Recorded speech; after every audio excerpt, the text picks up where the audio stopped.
Hi, I'm BJ, and this is the Arcane Alienist Podcast.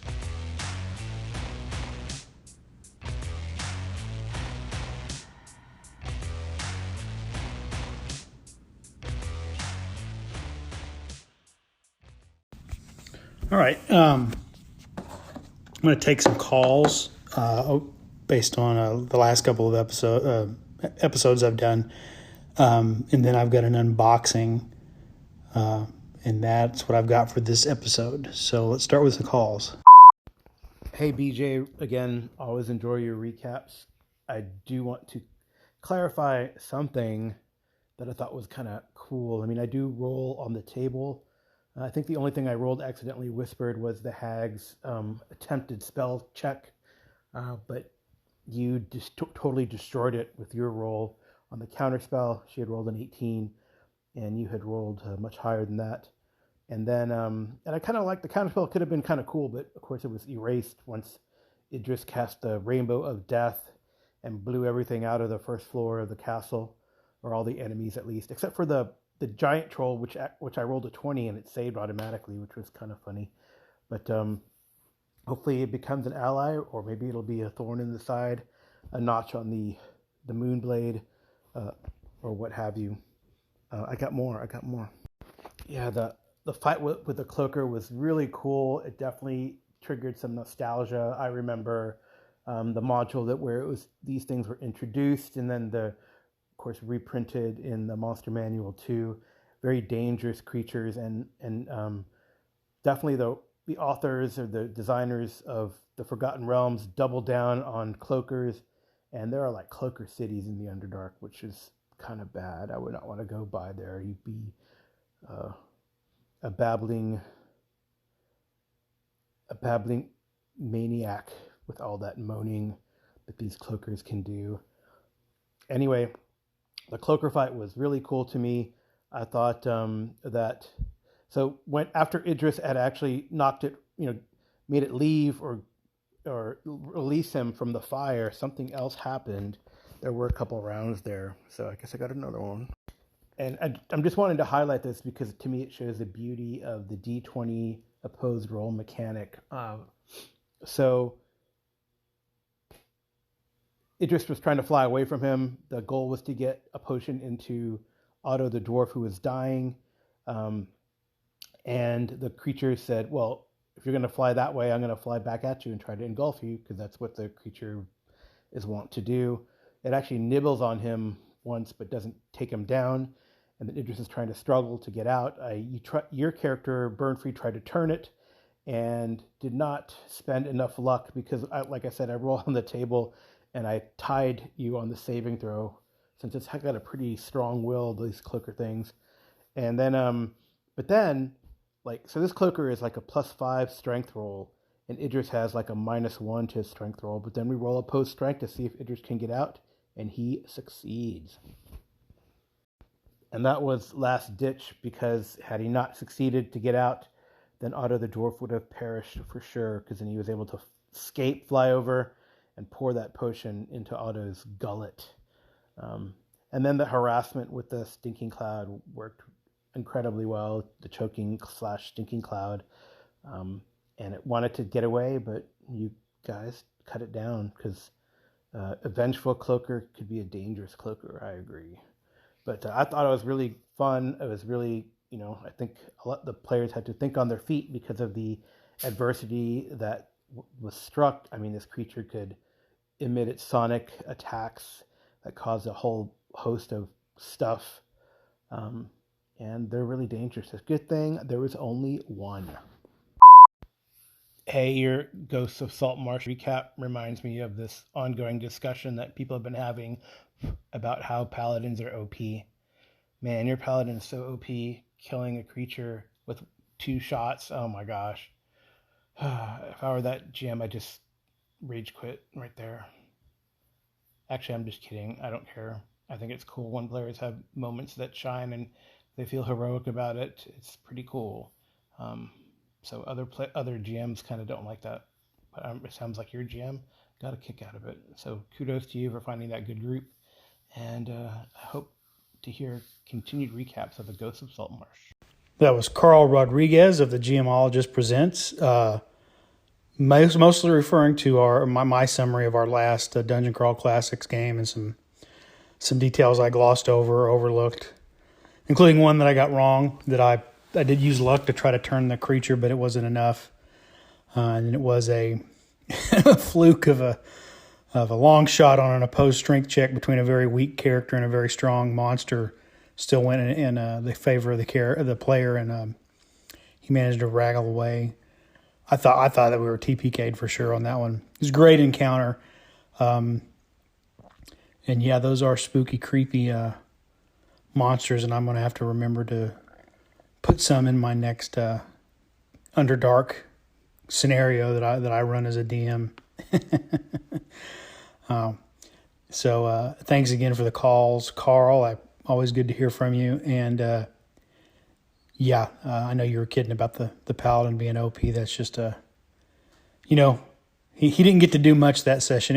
He really did not outshine the other characters. It was just he had that one moment where something really, really awesome happened. So thanks for listening, and I'll talk to you later. Hey, Jason here. Just a helpful hint, you can re-record over things, and you don't have to use your first take. So letting people know that magic is real and that third eye really did appear on your forehead probably isn't safe. I know you tried to recover and said, oh, no, it was on my PC's forehead, but it wasn't a very believable recovery. So we might have to get a list of your listeners and go around and erase the memories. Just a thought. Jason, you know that magic is not real. You know as well as I do that there is no secret cabal of men in black going around erasing people's memory because they know too much and they've cued into what's really going on. There is no such conspiracy. No such conspiracy at all. And I want all my listeners to listen to very carefully to the sound of my voice. Magic is not real. There is no cabal of arcane lizard people secretly running society. Magic is not real. All is well. Go back and listen to the rest of the podcast as normal. I'm going to count backwards from 5 to 1, and when I do, you will have forgotten Jason's suggestion that there is anything amiss in the world. 5, 4, 3, 2, 1. All right. Well, now that we've heard about Dungeon Crawl Classics from Carl, let's hear from Daniel Norton about something else. Hey, BJ, Daniel from Bandits Keep calling in. So I'm a little behind, so I think I'm 2 episodes behind maybe. And you're talking about using fantasy grounds now with OSC, which is really cool. Yeah, I saw that announcement as well. I mean, I'm not a virtual tabletop person, but I think if I were to try to use one regularly, fantasy grounds seems like a really good option. But the reason why I'm calling, though, is because you're talking about the single saving throw, which I also think is a really good mechanic. But it's interesting because if you think about saving throws from, as I am, because I'm going back to playing OD&D, it doesn't make sense to do a single saving throw.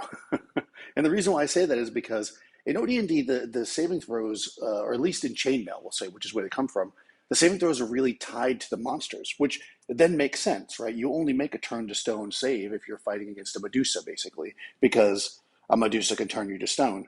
But I think as the game developed, more and more people were using them for other things. So you might use your turn to stone saving throw to also avoid falling in a pit for whatever reason. I mean, I don't know. I've seen modules do stuff like that. So then the saving throws became kind of like a mechanic for almost like luck, right? Avoiding things, and they were somewhat tied to abilities in a sense. They were tied to your level, I suppose. But in a sense, like you think about like a poison death saving throw has more to do with like if you can withstand the poison, whereas like a turn to stone is more like you turn away fast enough. So maybe it's a reflex thing, which is then of course developed in the 3rd edition, and then now currently in 5th edition, they're all saving throws are based on ability scores. So I think it's super interesting. So I guess in short, I find saving throws interesting, but the single saving throw I think is an awesome mechanic if you consider saving throw essentially luck, which I think is a really good way to look at it. And I think if I was going to have a saving throw in my game and I was going to make it a single one, I would just change the name to luck because I feel like that's what a single one really. Hey, Daniel, I think, great points all around. I think it's interesting because I pulled the single saving throw mechanic that I'm using right out of White Box Swords and Wizardry, which is itself, other than a couple of tweaks, OD&D, kind of, or at least it's based on OD&D. I guess it's not a perfect retro clone of it. But the interesting thing I find was in the Swords and Wizardry White Box, it's a single target value regardless of what you're saving for. But it technically could be considered 6 saving throws because it suggests one option the DM might allow you to do is, if you have exceptionally high or low ability scores, to determine which ability is most relevant to the effect you're trying to resist or avoid, and apply that to your roll. So say, at first level, a fighter's saving throw value is 14, I believe. But if they've got a especially high constitution where they've got like a +1 for their, constitution bonus, and they're trying to save you against poison, you'd let them have that +1 versus, and if they're particularly clumsy for a fighter and have a penalty in terms of their, effects of dexterity, and they're trying to dodge a wizard's lightning bolt, you might apply that -1 penalty to their roll. So that the target is static and it's uniform no matter the type of save, but it may vary a bit if you allow the effects of those ability scores, which I think kind of presages. I guess it doesn't presage because Swords and Wizardry comes after. No, I think Swords and Wizardry came out before 5th edition. I guess it does kind of presage where things were going with just using your ability scores to make saving throws instead of having them be a separate mechanic. It's interesting. You can find it online pretty easily, a set of BX house rules that Mike Merles was using while they were developing 5th edition. And because he and the design team played through every edition of the game to see what worked and didn't work about it. And he was using BX, except he had found a way to substitute. There was advantage and disadvantage when he explained what it was in the rules because no one had heard of it before, at least not in the context of D20-based D&D. And then a way to use ability scores in lieu of saving throws. It was very interesting. You can find that pretty easily online. I intend to do a show on house rules at some point and include that as one of the things I talk about of different places I've seen interesting house rules. But saving throws are very interesting. And I agree with you. I think at this point people treat it more as this is luck. This is the plot armor you get because you're a protagonist in an unfolding story.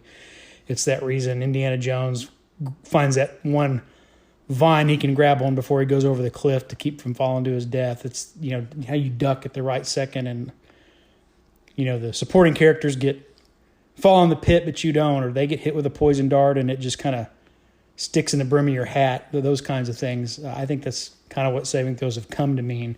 And I think Gary Gygax even explained it that way once when he was talking about AD&D, but I think if you look at chainmail, you can see I don't think that's where they started in chainmail, but I think maybe that's what they came to represent at some point. Anyway, thanks for the call, everybody. That was Daniel Norton of the Bandits Keep. Always great to hear your voice, Daniel. Hey, BJ, awesome description of Hero Quest. That's what the game is called, right? Sorry, I just read an email from Hero Forge, the mini company, so now I'm confused. But dude, so my question, and I think you sort of answered it, are those minis pre-painted? It sounds like they're not. And that, man, I was all excited. I was like, I'm going to buy this if it comes out. 95 minis, I'm getting it for sure. But if they're not pre-painted, unfortunately, painting minis isn't really in my wheelhouse. But anyway, dude, that was an awesome couple episodes. Thanks for that, and have a good one, man. Peace out. Hey, Joe, thanks for the call. That is, the miniatures are not painted. I think as I mentioned, they're molded in different colors of plastic, but they're solid colored just so that, the hero figures are red, the undead are white, the monstrous kind of humanoids like orcs are green, and then the boss monsters and kind of dark chaos, dread, magic themed ones are gray. So no, they're not painted, but they are color coded somewhat for kind of, if you look at them at a glance, you can tell at least what category they belong to, and they all have kind of pretty distinctive shapes. So I think they just still stand out from each other pretty well, even if they're not painted with a lot of detail. And I got 95 figures because I backed the whole shebang. So I got the core HeroQuest board game plus the 2 expansion packs, plus a box of miniatures that were really for backers as bonus content. If you get the core board game, which I think is going to be available for retail, if not by Christmas, at least supposedly by the end of the year, maybe. Although Christmas is only a few days from the end of the year. I think that's going to retail for about $100, and it only has 35 minis plus the board and the cards and everything in it. So it's got the 4 core heroes and then 31 monsters, and then what bulked that up was the 2 expansion packs. Each have about, I think one has 17 and the other one has 18 miniatures in it. Yeah. And then those ones that they kept tacking on for stretch goals, which I think 3 of them were exclusive because they're related to sort of non-player characters that show up just kind of in the premise of, even if it's a board game, there's kind of a theme and a story going on. Figures for those characters that you don't need to play the game. They're just kind of cool figures to have. I suspect most of the other ones that we got, the alternate sculpts for the monsters and heroes, are probably going to show up again in further expansion packs. They've announced one went up for pre-order, and the lots they had for pre-order were gone in like 20 minutes. For their first additional heroes, which is called a knight, and they're going to release that in December with a male and female alternate sculpts of a knight figure, which is kind of, I guess, could be kind of a stand-in for the barbarian as the primary warrior of the group. But and I think, and then there's an image where a guy from Hasbro is being interviewed or given something, and you can see artwork for one of the old expansion packs that they haven't done yet that they're like, oh, that's kind of cool. And it's one that adds like winter themes like Yetis and stuff. And it came with in the old days, it came with a female barbarian figure. So the suspicion is the one that we got as a stretch goal will be in that expansion pack if they're following suit.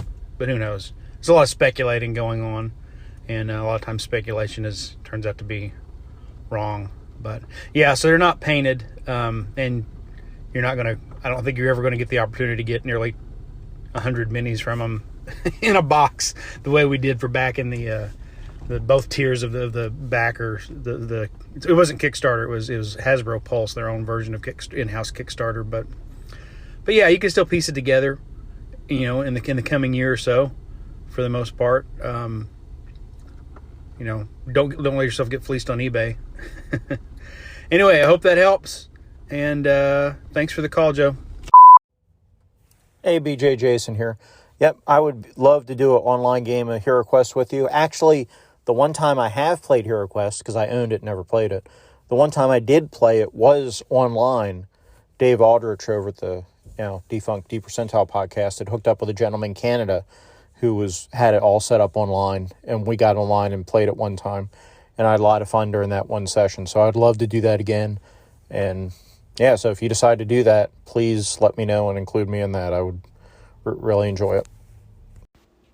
Oh, there you are, Jason. Everybody, it's Jason Connerly from the Nerds RPG Variety Cast. I thought we were going to get through a whole show without hearing from him. Yeah, Jason, we'll set that up sometime, and it'll be a lot of fun. Maybe we can do an anchor. Maybe we can do an anchor special of all the anchor podcasters playing HeroQuest online. Thanks for the call, everybody. Again, that was Jason. I want to thank Jason Connerly of the Nerds RPG Variety Cast. Earlier, we had calls from Karl Rodriguez of the GMologist Presents, Joe Richter of Hindsightless, and Daniel Norton of Bandits Keep. As always, I appreciate you guys' calls, and I encourage everybody who's listening, go check out their content. They all have great podcasts, and Daniel also has some good YouTube videos. So be sure and give them a listen and or watch. All right. We're going to now move on to some unboxing.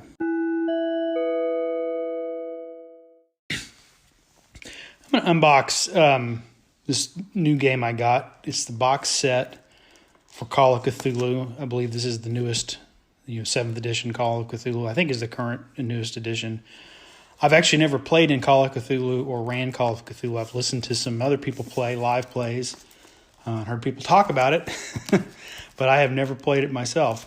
And probably what I found is when I get interested in a new game system, the only way to ever get things going with my group is to buy it and run it myself. Anyway, so it's interesting. I got this. I'm going to a plug, which I'm sure will not mean anything to most of the people listening because you probably don't live anywhere near where I do. But I bought this today at Wizards Asylum in Norman, Oklahoma. And I have a long history with that particular business, although they probably don't know me from anybody. But when I was a kid, I lived in a little town of less than 800 people in northeastern Oklahoma. Needless to say, we did not have a local comic book store or game shop. And the closest one was in Muskogee, and it was a place called Asylum Comics. And I remember going in there and picking up comics from time to time. What I didn't know at the same time is at some point the guy also opened up a store called the Wizard's Den, which was a game store, not in Muskogee, but in Tulsa. And at some point when I was in high school, or might have been when I was in college, he decided to just merge the two together in one location. So he closed down the place in Muskogee, got a bigger place in Tulsa. The Wizard's Den and Asylum Comics became the Wizards Asylum. And so I continued to use that place after I'd finished school and moved back to the area for my comics and to buy Warhammer models and miniatures. And that was kind of my go-to place. So when I moved away from the Tulsa area about 6 years ago, I was kind of sad to leave that place behind. That was my go-to place, even though it was still about an hour away from where I lived. It was pretty easy to get to. But now I'm an hour away from Norman, Oklahoma, give or take, a little more than an hour. And they have since opened up a second shop in Norman with all the same types of content and the same, they host games, Magic tournaments, Pokemon tournaments,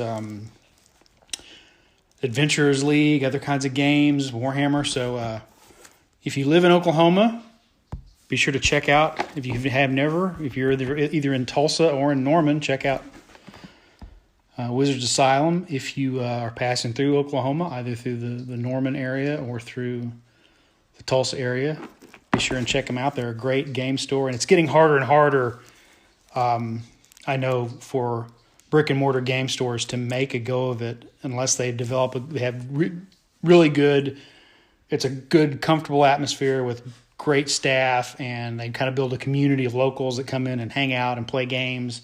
And I don't live close enough to be up there. I probably would be up there 4 or 5 times a week. But I know it's getting harder and harder for those shops, and particularly in I live in a pretty good-sized place for Oklahoma. We've got a regional university here and a lot going on, so it's not like we're just a tiny little town like the one I grew up in. But we've struggled to maintain comics and game shops.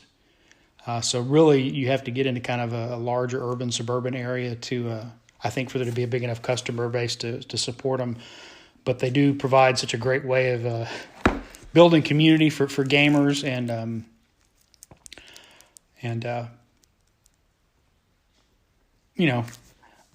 I was able to go in and look at this and decide to buy it. And then it's a local store. It's not Barnes & Noble. Not that I have anything too much against Barnes & Noble. I get stuff there too sometimes. But I always prefer the local shop where I know that the people running it are nerds just like me. So support your local game store whenever you can, I guess, is the main thing. And I regret deeply that I do not have a local game store that I can just go to for everything that I get, as much of a collector and a gamer as I am. Anyway, so thanks a lot to the folks at Wizards Asylum in both Tulsa and Norman. Now onto the box unboxing of Call of Cthulhu box set, or the Call of Cthulhu starter set. So the cover, if you've never seen it, obviously you could Google this image, but I'll describe it anyway. The cover of the box is you've got 3 investigators. They are standing on the walkway to some kind of Gothic mansion. The pathway they're moving up is lined with tombstones, and they're kind of backing towards the house. And it looks like there's these tentacles coming at them. So it's from the point of view of whatever is trying to get them. You got a guy looks like he's got a pistol, who may be some kind of detective or a policeman. Somebody else who looks like a college professor. He's got a tome tucked under one arm. And then a woman who it's not real clear wouldn't guess what she's supposed to be. I know there are several roles you can play. But unlike D&D heroes, they are not charging forward with fear and rage. They are backing away with looks of shock and trepidation. So, also you've got the pitch up on the roof of the thing. You've got some Cthulhu mythos creatures, winged, horrible-looking things, and there's this eerie neon green light, emanating from the windows and eaves of the houses, which I think we've come to a point now where neon or lime green energy is the or light or a glow is sort of the universal color for dark magic and evil power. It seems to be a consistent thing across artwork and fantasy genres, whether it's standard fantasy or horror or superheroes or Disney movies or or anything like that. That kind of slimy green is the color of evil. So this is a standard kind of your 9x12 box set box. It's not real thick. It's only about an inch thick. So if you put it up on the shelf, it would sit next to it. Probably maybe one of your typical D&D sized rule books or the Cthulhu books. They're about the same, about the same standard game book size. So I didn't see the Cthulhu stuff there, but I didn't want to. I wanted to get the starter set and just play around with it before I invested in. First, I want to see it and see if I like it, and then, of course, also I want to play around with it, and then I might sink some money into the main core books if I was going to run it for a bunch of people. All right, so I'm opening the box. What's in the box? You've got dice, which I'm assuming I will learn what these dice represent.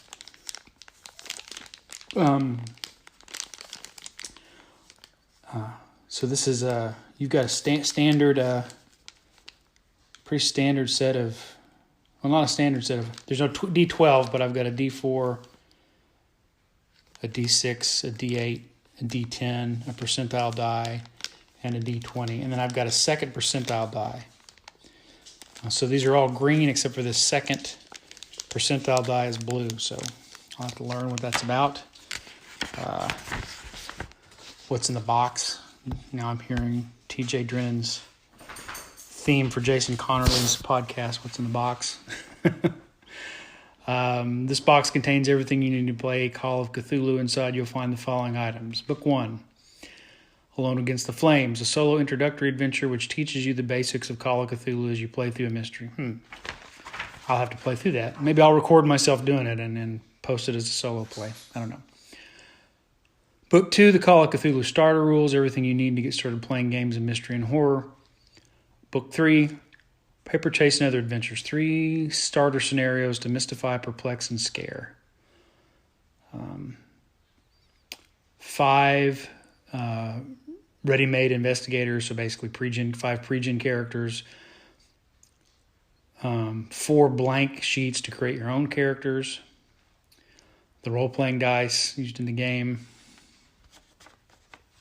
So that's interesting. It says a set of 6 polyhedral dice used in the game, but there are 7 die. As I said, there's this odd blue D100 or percentile die. Of course, it's just got the tens places on it. And then player handouts, a set of props, ready-to-use props that accompany the adventures in Book 3. All right, cool. And then there's pictures of all this stuff. I don't like that. This picture shows a set of Cthulhu-specific kind of polyhedral die that are green and look like they've been carved out of, actually, what's that stuff that the deep ones carve stuff out of? They kind of refer to this kind of green, marble-ish, soapy-looking stone that they carve their artifacts out of. They kind of look like that. These are like chess X dice. Bummer. Oh well, I'm sure I could obtain a set of these Cthulhu-style dice if I really want them pretty easily. So, read me first. The books in the starter set are designed to read in the order presented. So open book 1 first. You'll take part in a starter solo adventure alone against the flames. Then go on to book 2, book 3. When you feel ready, invite a friend or two to join you to play the game. Book 3 contains 3 adventures. Start with the first adventure, Paper Chase. Your players can create an investigator or use the previous. Book 2. The other adventures of book 3 are designed for 2 or more players, so more of your friends can join you. Okay, so you're building your own little Cthulhu cult here. It starts with you, and then you get 1 or 2, and then they bring in 1 or 2, and before you know it, you've got a whole game. The other side of this this is just a little glossy page, 1-page insert. It's on the top of everything else. A little flyer. The flip side says the K is called the Chaosium. The Chaosium exists deep beneath the bottom of the lowest underworld. It is the fount of chaos and spews forth our collective unconscious, fantasies and monstrosities alike, into our world. Artists, believers, and gamers are all inspired by the restless dreams the Chaosium speaks to us. So that's just an ad for the Chaosium games in general. We are all us. You must cut the dragon head off yourself. Take it with your left hand and make it part of you. You must slay the dragon and wield its power. Funglu, Munglum, Fluff, Cthulhu, Ryle. Yeah. My old one tongue is bad. I know that's the little chant that shows up time and time in Lovecraft's work. Chaosium lets us dream of dead gods and construct the universe out of its essential runes. It lets us travel along the Lightbringer's quests to revive the murdered sun or walk the non-Euclidean pathways. Are you guys done? Can I continue now? Yeah? Yeah, my dog's got upset about something outside the window. Hopefully it's not a great old one. Maybe it's just a shotgun. The Chaosium lets us dream of dead gods and construct the universe out of its essential runes. It lets us travel along the Lightbringer's quest to revive the murdered sun or walk the non-Euclidean pathways of Rilliers' nightmare corpse city. It is the mundane and gray world. The Chaosium brings your untamed imagination to life. Through role-playing games, books, board and card games, comics, and more, guard yourself with the Elder Sign and fortify yourself with rune magic. I'm sure that's a shout-out to RuneQuest. It's time to begin your adventures. So this is just an ad for Chaosium in general. Okay, what do we got in here? Get these out of there. Ooh, got quite a bit. Let's see, book 1. Alone Against the Flames. We got a picture on the front. These look like covers of old pulp novels, of course. These are also glossy. These are staple bound. This one's 55 pages. 56 if you count the back cover, I guess. Book 1, Alone Against the Flames. This is a solo adventure. I won't read through all this, but it's a self-paced. Kind of reminds me a little bit, slightly, of the self-paced adventure in the old red box from D&D. You know, they would show you how to play by pacing you through a small dungeon.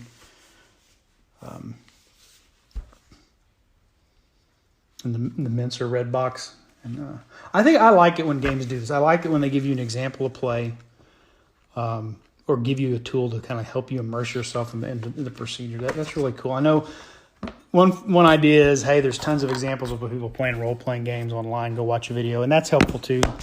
But when you're looking at a way you're trying to introduce somebody to a new game, something they've never done, or maybe they've role-played, but it's a different game than one they've ever played, I think it's kind of neat to have something like that. The introductory rules shows another set.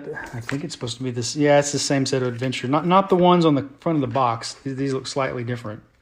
Although they could be the same people in different clothes, because it is a man with a fedora and a gun, a woman, and then a guy in a suit. It looks like a tweed jacket. So they look slightly different, but it could just be people dressed differently. They're running through the forest being chased by some kind of horror, and behind them, again, all screaming and running in terror. And so this is probably just the introductory rules to how to play the game. This would, I guess, stand in it for when you're just running through this box set, probably the equivalent of a game master's guide. Book 3, Paper Chase and Other Adventures. Let's see. Sorry, the introductory rules, that was 24 pages, and then this one is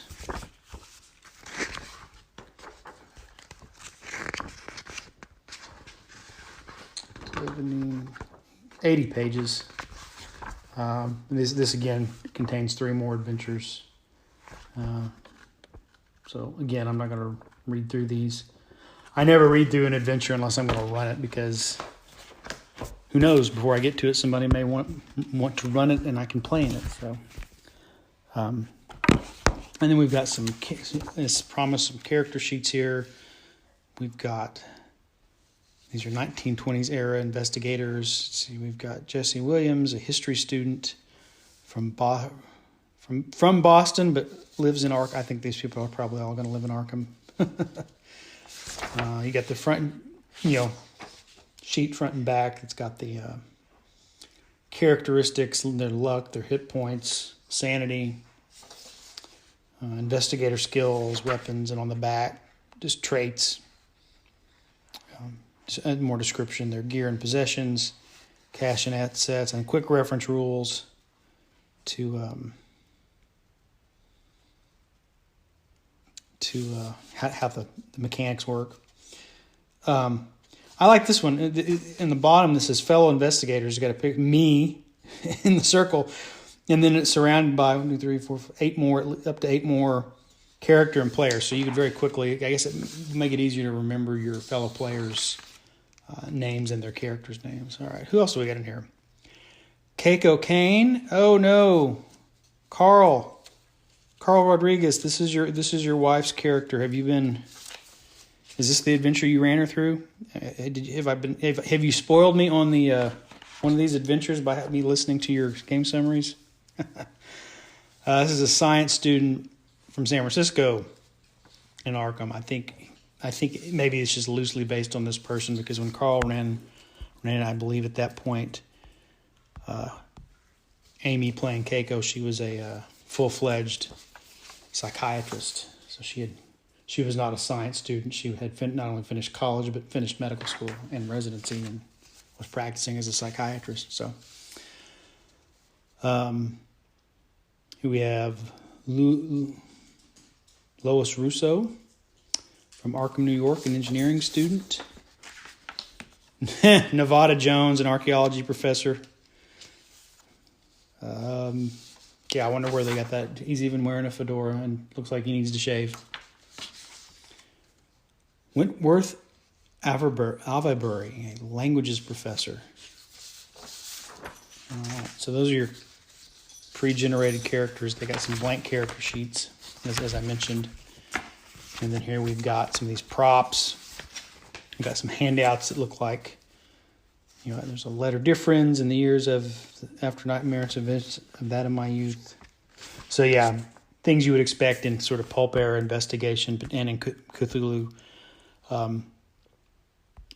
Correspondence, notes, excerpts from someone's diary. Here's one that looks like a newspaper clipping.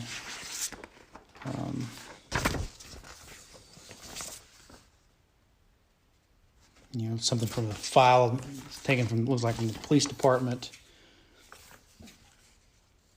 So, things you might, physical props that would be clues during an investigation.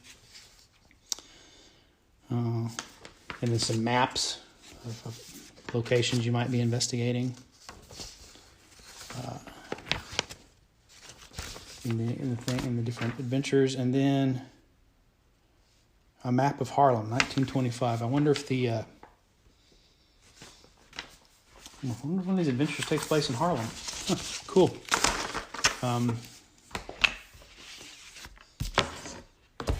I did see on the shelf a Call of Cthulhu supplement. It looked like it might have been set in Harlem. I don't know. I just kind of glanced at it. I went in and I didn't thumb through all of them. I was running short on time when I noticed they had Call of Cthulhu stuff, and I just grabbed the box set because I'd been intending to get it sooner or later. Anyway, this looks like it'll all be fun. I'll be back with more details once I play through that solo adventure. Or like I said, maybe if I have time, I'll record it if the dogs will be quiet. All right, that's it for the unboxing.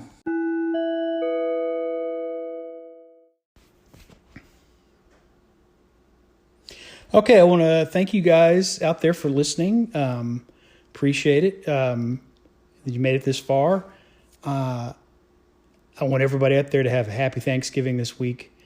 I think I've got a pre-recorded episode prepared. It'll drop over the weekend, talking about elves, the history of elves as they're conceived of in D&D, and how you might think about the outlook and personality of role-playing elves, or the psychology of a typical D&D elf. So that should be coming out this weekend for your Thanksgiving listening pleasure as you try to stay awake from all the tryptophan in your system after you gorge on turkey. Anyway, thanks again to all my callers, Jason, Joe, Carl, and Daniel. As always, check out their content. And I'll be back. There's no such thing as magic. And that's it for this episode of The Arcane Alienist. I want to thank Dave Bone for the cover art that I use for the episodes. Check out ironseer.com. And the music is Come and Get It by Scott Holmes Music. Thank you for listening. Give me a call sometime through the Anchor app or at the Anchor website. And I'll be back in the future with another episode.